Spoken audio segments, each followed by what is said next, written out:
आज हम दोस्तों यहाँ पे जानेंगे रावण कैसे इतना शक्तिशाली हो गया। उसे कैसे इतनी बड़ी शक्ति मिली, उनकी कुंडली में ऐसा क्या था। आज हम बहुत ही ज्ञानवर्धक कहानी लेके आपके सामने आए हैं। आज आप इस रावण के वो 4 गुण सीखने को मिलेगा जिससे वो शक्तिशाली हुआ, जिससे इतना बड़ा ज्ञानी और प्रतापी बना था। तो दोस्तों आज हम इसको जानते हैं एक कहानी के माध्यम से। दोस्तों आप सबका इस चैनल में स्वागत अभिनंदन है। दोस्तों चैनल को सब्सक्राइब नहीं किए हैं तो सब्सक्राइब कर लीजिए, क्योंकि आज आपको बहुत बड़ा ज्ञान मिलने वाला है और ज़्यादा से ज़्यादा लोगों तक शेयर कर दीजिए। दोस्तों जैसे कोई भी शुभ काम करने के पहले हमें भगवान को स्मरण करना चाहिए, उनका नाम लेना चाहिए। चलिए एक बार प्रेम से बोलते हैं, जय श्री कृष्णा, राधे राधे, जय श्री राम। दोस्तों रावण दुनिया का सबसे बड़ा पंडित, महाविद्वान और महाअभिमानी था। ब्रह्मा जी के पुत्र पुलस्त्य ऋषि ने और उनके पुत्र का जन्म विश्रवा हुआ था।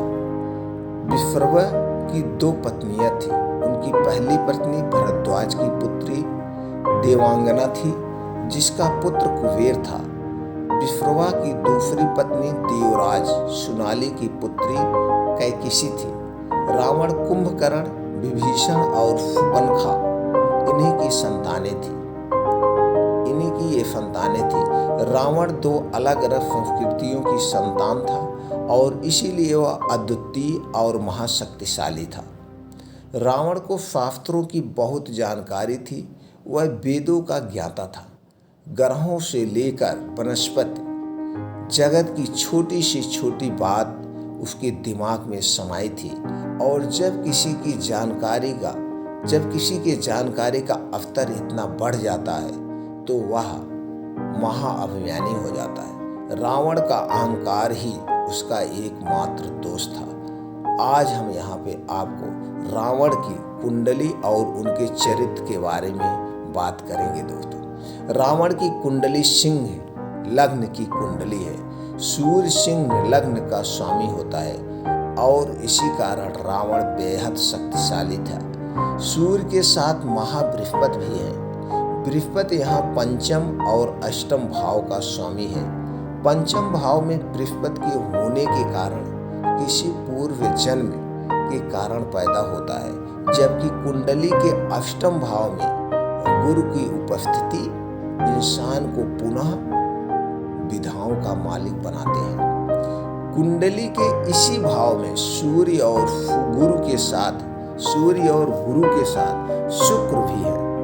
गुरु और शुक्र की जब युक्ति होती है तो इंसान पंडितों में महापंडित कहलाता है। इसीलिए उसे महाज्ञानी और महाविद्वान कहते हैं। कुंडली में जब उच्च का बुध द्वितीय भाव में है, द्वितीय भाव का बुध वाणी के बल पर कुछ भी कर सकता है। यही कारण है कि रावण यंत्र, तंत्र और मंत्र के रहस्यों को जानता था। ऋग्वेद और वैदिक काल के मंत्रों में छिपे रहस्यों विज्ञान को रावण समझा चुका था। जो भी रहस्य था रावण उसको विज्ञान को समझ चुका था। उसकी वाणी में अमृत था और इसी कारण उसने भगवान शिव को प्रसन्न कर लिया था। कुंडली के तीसरे भाव में शनि के साथ केतु विराजमान है। सिंह लग्न हो और तीसरे भाव में शनि केतु हो तो इंसान महापराक्रमी हो जाता है। वह परिणामों से नहीं घबराता है। उसके दिमाग में सिर्फ विजयी होने का जुनून सवार रहता है। तीसरे भाव में शनि के साथ बैठा केतु इंसान के अनियंत्रित दिमाग की वजह होता है। कुंडली के छठे भाव में मंगल और चंद्रमा है। मंगल और चंद्रमा की युक्ति इंसान को बलशाली बनाती है और ऐसे इंसान को हरा पाना किसी भी कीमत पे हरा पाना हर किसी के लिए संभव नहीं है। भगवान राम के हाथों मृत्यु से रावण को मोक्ष की प्राप्ति हुई, लेकिन उसे कभी कोई हरा नहीं पाया था। अज्ञात अजात शत्रु और बाली जैसे योद्धाओं ने उसके लिए मुश्किलें जरूर खड़ी की थी, लेकिन उसे कभी कोई हरा नहीं सका था। कुंडली के 9वें भाव में राहु और ग्रहों की इसी स्थिति इंसान को खास बनाती है। और आज हम आपको बताते हैं कि रावण की कुंडली में कमियां क्या थी, उसकी कुंडली में कौन सी कमी थी। सूर्य जब सिंह लग्न में होता है तो इंसान अनंत शक्तियों का मालिक बन जाता है। और ऐसे व्यक्ति को ज्ञान प्राप्त हो जाए जो तो उसके अहंकार की कोई सीमा नहीं रह जाती है। रावण के पराक्रमी और ज्ञानी होने की भी यही वजह थी। इसके दम पर रावण ने सबसे पहले अपने ही भाई कुबेर को ठगा। सोने की लंका और पुष्पक विमान जो पहले कुबेर का हुआ करते थे, रावण ने वो सब उनसे छीन लिया था। अपनी शक्तियों से रावण ने कुबेर समेत इंद्र और देवताओं को हराया था। इन सभी से जीतने के बाद रावण बहुत ज्यादा अहंकारी हो गया था। हालांकि रावण खुद में बात समझ चुका था कि उसकी अनंत शक्तियां और अहंकार ही उसके पतन का कारण बनेगी, और अगर कोई उसका उत्थान कर सकता है तो वह तो भगवान विष्णु है। भगवान राम भी विष्णु अवतार ही थे। रावण को पता था कि उसे मुक्ति तभी मिलेगी जब उसके कुकर्मों की पराकाष्ठा हो जाएगी। दानवों के साथ मिलकर रावण ने रक्षा संस्कृत की रचना की। इस संस्कृत का नाम था वयम राक्षमा। इसी संस्कृत में रावण कहता था कि अगर आप मेरी शरण में आ जाए तो मैं आपकी रक्षा करूंगा। वो अपने आप को भगवान के तुल्य मानने लगा था। तीनों लोग जीतने के बाद उसने भगवान शिव को भी प्रसन्न कर लिया था। वयम राक्षमा संस्कृत ने रावण के अहंकार को और बढ़ा दिया। वो अपने जीवन के सामान्य और तौर तरीके भूल चुका था।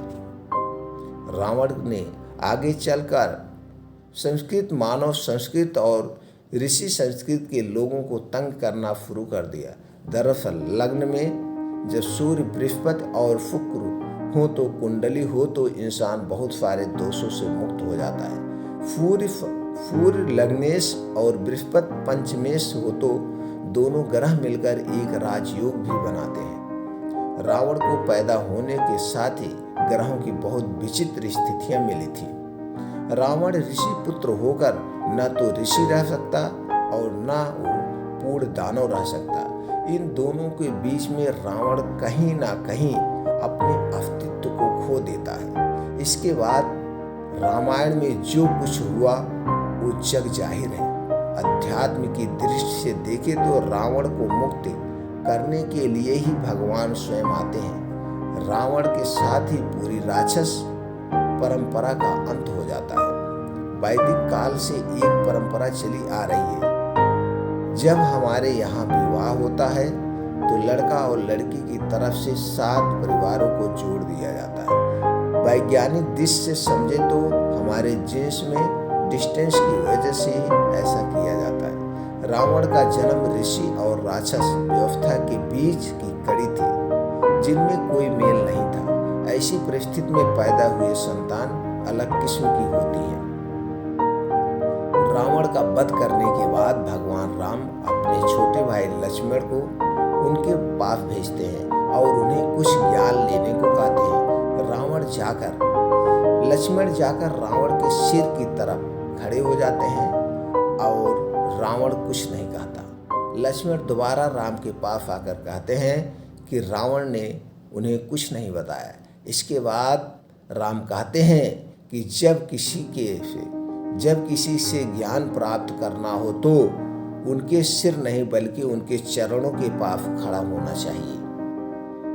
लक्ष्मण दोबारा जाकर रावण के पैरों के पास खड़े होते हैं और रावण लक्ष्मण से कहता है कि मेरी 3 इच्छाएं पूरी नहीं हो सकी। पहली मैं सोने में सुगंध नहीं पैदा कर पाया। दूसरा फरंग जाने के लिए दूसरा, सुरंग जाने के लिए सीढ़ी नहीं बना पाया। तीसरा, मैं आग से धुआं निकलते देखना चाहता था। अजय भाव, मैं ये 3 चीजें नहीं कर पाया, जिसकी वजह से आज मैं जो है इस स्थिति में हूँ। तो दोस्तों, रावण जो है हमेशा बहुत ही ज्ञानी था, बहुत ही ज्ञानी था। इस 3 सवाल का जवाब दे देंगे बहुत सारे। तो दोस्तों, इसलिए जो है रावण का यह जो ज्ञान है वह लक्ष्मण लेते हैं और खुश होते हैं। ये 3 चीजों का वो अधूरा रह गया था, जिसकी वजह से वो हमेशा सोच रहा था। तो दोस्तों, रावण की इस ज्ञान से आपको क्या सीख मिली, कमेंट बॉक्स में हमें जरूर बताएं और ज़्यादा से ज़्यादा लोगों तक शेयर करें। फिर मिलते हैं अगले कहानी में अगली जानकारी के साथ।